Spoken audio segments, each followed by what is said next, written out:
Hello there, my lovely ones. Welcome back to video 2. It's me again, Lynn Horde, the Joy Coach, founder of the Joy Jam Sessions, creator of the online program Joy School, and host of the syndicated radio show, Give Me the Joy.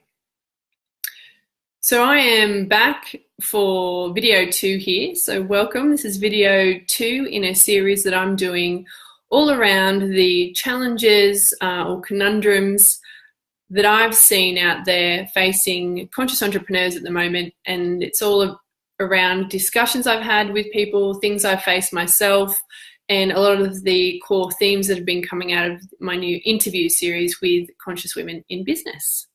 So welcome back to video 2. So in this video, I'm going to be talking about being fully embodied as a conscious entrepreneur. So for me, that's being in your body and operating your business from a place of inner wisdom, higher guidance, or you might call it your gut or your intuition. So there's lots of different phrases out there, but it's how you think about it. But it's being in your body and operating from that, the wisdom that can come from in that space. So if you're someone who wants to make more aligned choices in your business, who wants to take inspired action, who wants to co-create your business with the universe, as I call it, or your higher guidance, then this is why this practice of being embodied is so essential. Now, if you're watching this, it is highly likely that you already know this, you already do a lot of things to be in your body, to get in touch with your intuition, to commune with higher guidance and run your business from that place. So that is very likely. So one of the reasons I wanted to open this discussion is because it's always a continual practice. So, for you, I'd love for you to think about, well, what's the next place for me to sink into being more embodied? Where is there any areas that I haven't looked at, or potentially areas, more things that I need to let go of in order to sink deeper into that.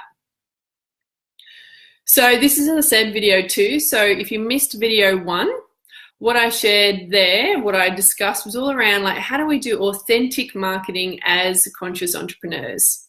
I shared some of the ways and perspective shifts that have worked for me to be more authentic in my communication online, and some of the ways that other people that I've been speaking to have also been, getting deeper into that. What does that mean for us to be authentically sharing? And where's the line between, oversharing or not sharing enough, or pretending something even though we might not be meaning to.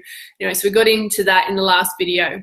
So that was video 1. If you haven't watched it, recommend going back and having a look. So if you're watching this video on Facebook, it'll be somewhere down the feed. And if you're watching this on my website, it will be the video above. So back here on video 2, in this video, I'll be sharing some of the key things I've seen get in the way of us being more embodied and running our businesses from that heart, soul, gut space. I'll be talking about some of the collective wisdom around how to move more into this space, what's worked for me, what's worked for a lot of my business buddies as well, and what's worked for my clients too. And I've got a fun tip in there from a recent client call, which I thought was very fun. And my hope and intention with this video is that it will give you food for thought and spark ideas for how you can shift more deeply into your heart space and leaning into your body's wisdom. So just so that you know, I'm actually coming at this topic as someone who's very much approached everything in life, particularly in my younger years, from her mind. I know I'm not alone in that, but I also wanted to highlight that because you may be someone who's always known that they were deeply intuitive and come from that space. So, looking back for myself, I can see that my intuition obviously was always there and informing my choices, but it wasn't conscious. And it's been a long journey for me to get to this place where I know I'm deeply intuitive. I use it all the time in my life and in my work. And, I trust it. Again, there's always greater levels of trust, which is something we'll be talking about. And I just wanted to say that. So I am coming at that from someone who's very much I think my friend, I don't know if it's because I'm a Virgo, but my friend always says, she's like, oh, you're a Virgo. You come at most things from your mind. So it's probably quite general. But anyway, I wanted you to know that's kind of where I'm coming at that from. And as I said, conversely, I know a lot of women who've been consciously led by their intuition most of their life. I had a conversation recently with a friend of mine you may know, Lara Waldman, the abundance activator, and she made a conscious choice, it was, I think it was 15 or 20 years ago, to continually follow her intuition. And if you're interested, we had a chat about that in one of the recent videos, which you could find also somewhere down on this feed. But whichever experience you come from, whether you're someone who's come from their mind and had to kind of lean into their intuition, or someone who always knew that they were deeply intuitive and your practice has been kind of getting more into that space and acting on it, I have noticed that there's actually quite a lot of the similar challenges that can still come up. So what are they? So from my perspective, what I've noticed coming up is, or kind of steps on the journey, or passages along the way, however you want to phrase it. But one of them is obviously getting comfortable dealing with and being with your emotions. This was a massive one for me. I realized when I was about 30 that I'd actually cut myself off at the neck in a way, and I looked at the world through my brain, through my mind all the time, and I wasn't even in touch with any of the emotions that were down there. So it's been quite a practice for me, or a process of really learning to getting to deal with, release, and be with my emotions. So I know that's a massive piece of the puzzle, and an ongoing one too, of course. And then some of the other things I've seen get in the way is allowing space and time to listen in to that knowing in our body once you can get in there. Another one is releasing control and surrendering to not knowing. That's another biggie for me. And trusting that guidance. So once you get it, trusting the guidance that you're receiving and believing in it. And another one, which I'm really looking at quite a lot now, is actually staying in your body. So making that a sustainable practice. So once you know how to get in your body and you feel comfortable in your body, like staying in there on a more regular, sustainable basis. I don't know about you, but I can often, it is daily. It's a daily practice, or not struggle, but it is a daily practice for me to go, oh, I'm feeling a bit light or floaty or out of my body. Like, how do I get back in? So there come a couple of the things that I've seen get in the way. And that's not an exhaustive list. Again, I'm opening the conversation with some that I've noticed get in the way for myself and my clients and colleagues in terms of being more embodied. So these are just the main ones to talk about. And this is a conversation. So if something has popped up for you that's different, if you've had a different experience, if you've had different challenges, please do share in the comments. I can't see them right now for some reason on Facebook, but please leave them if you're watching. Please do share your experience or the different challenges that you faced.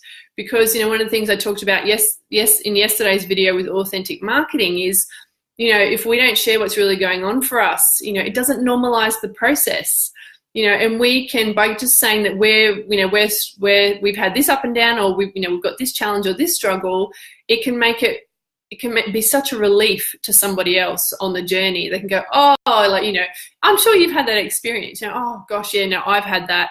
That's totally normal. And wow, just you can feel the relief in your body. So as an embodiment practice, like what a great thing to share what your experience is if you feel comfortable to, so that people know they're not alone on the journey and that you're experiencing the same thing too.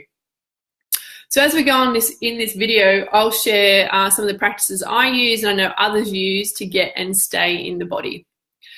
Before we dive in, I really want to talk about why embodiment is so important for us as conscious entrepreneurs, or in my perspective. It's because, if we want to run businesses that feel aligned, with our purpose, with our higher guidance, that feel in service, then that wisdom that comes from our heart and soul is crucial, and I'm sure you'll agree.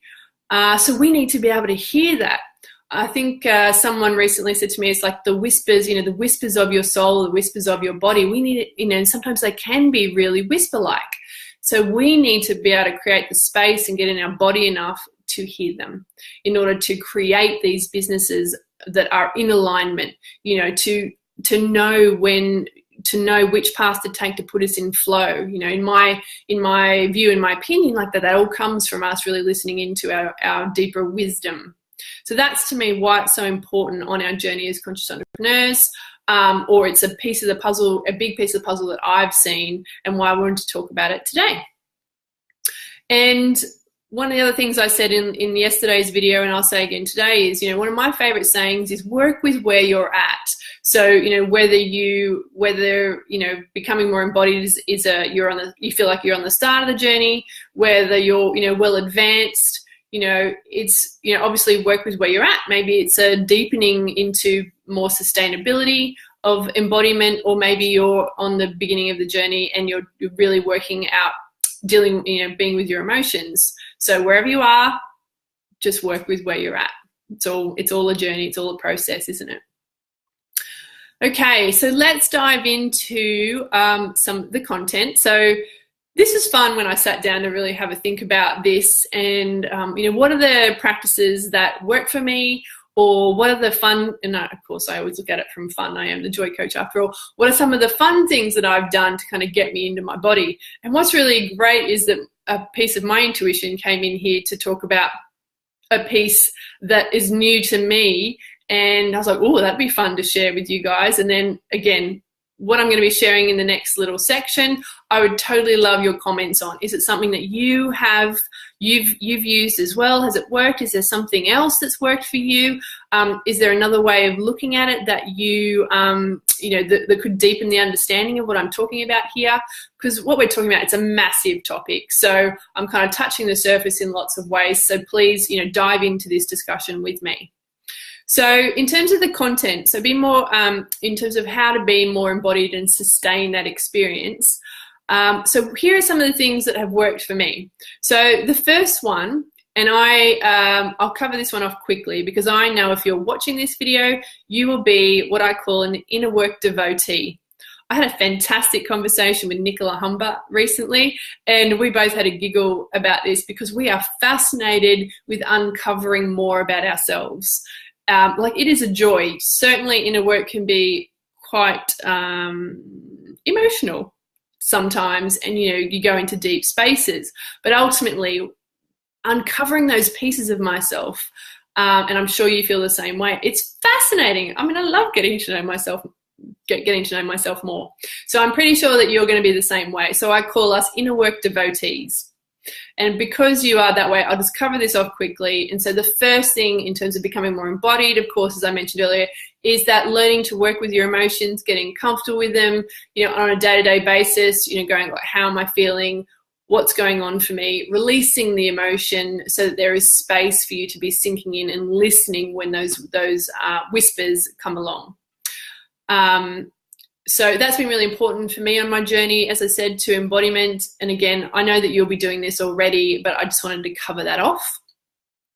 And also to say, so here's a little tweak on this that I've noticed coming up.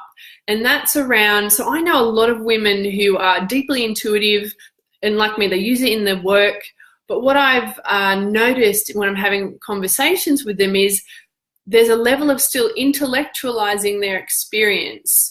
And I think that's just, you know, again, a deeper level of sinking further into the emotion. So if you're listening, and I know you already do this, like that would be the question that I would ask you, is like, where are you still trying to work a problem out in your mind if you haven't already sunk into your emotion and felt into what's going on for you in that instance? So that's the first one, is, you know, are you as an inner work devotee, like, you know, what's your practice around working with your emotions, doing your, what's that as a phrase? It's not decluttering, although it is that, decluttering, and it's like a continual maintenance. It's like a maintenance program on your emotions, or with your emotions. Anyway, you know what I mean, so I'll move on to the second one. So the second one is getting in touch with your physical being, your physical body. So as you know, like, embodied means to be in the body. And I think about this in two different ways. So we're talking about a human being with a physical form, and we're also talking about the body as a vessel for our spiritual essence. But in this particular point, I'm talking about let's get physical, like the physical body part. So what are you doing to utilize and really get into your body in a physical way? So that's been a huge part for me. But I'm about to jump ahead of myself. So what I'm talking about, let's get physical. So, movement, I'm sure that's already part of your practice, but, are you doing it regularly enough? Movement, like dancing, getting into the hips, yoga and swimming and stretching and all of those things. And it was a really great piece here when this is the mention of my client. The other day I was having a conversation with my client about how she could do this a little bit more. And she said, Lynn, I've gone and bought a hula hoop. And I just cracked myself up. I actually feel like I want to get a hula hoop too. What fun! I am now, I think I'm 41 years old. It was only 2 years ago that I successfully had my first hula hoop experience. Oh my gosh, the delight that it gave me. And even better about that though is that it's really getting into our hips and kind of into those lower chakra areas. And I know I've struggled to kind of get myself down into those parts of my body. So I wanted to mention the hula hoop because if you are similar, it is such a winning idea. Thank you to my client who knows who she is for that. Okay, so getting into the body, getting into the physical body and really taking care of the physical body. And I hadn't thought about it this way before, but it is taking care of the vessel, isn't it? In allowing ourselves to be in the body through, good physical movement, like great self-care. I know you guys already know about that, but it's just revisiting. Is there any way that you're not taking care of yourself well enough? And then the other piece in here, which I thought would be really fun to share is, and this is the latest kind of real thinking for me, and I'll thank Julia Hollenberry for this. She came and spoke at the Joy Jam sessions about embodiment, and she really talked about awakening to the pleasure centers in the body. And we could go little wink, wink, nudge, nudge there, but it is actually enjoying the physicality of your form as well as the sensual, sexual side of it. And another conversation I've had recently is, the more you can get into the pleasure of your body and using pleasure as a source of, because it is wisdom as well. It is all tied up with that wisdom as well. So, are you really enjoying the physical sensations of your body? Like when you eat, are you enjoying the food? When you dance, can you really feel it in your body? And this has been a sinking in for me, is to go, oh, wow, that feels like the pleasure I'm getting from that is amazing. So I just wanted to add that in there today because it's been a new bing for me.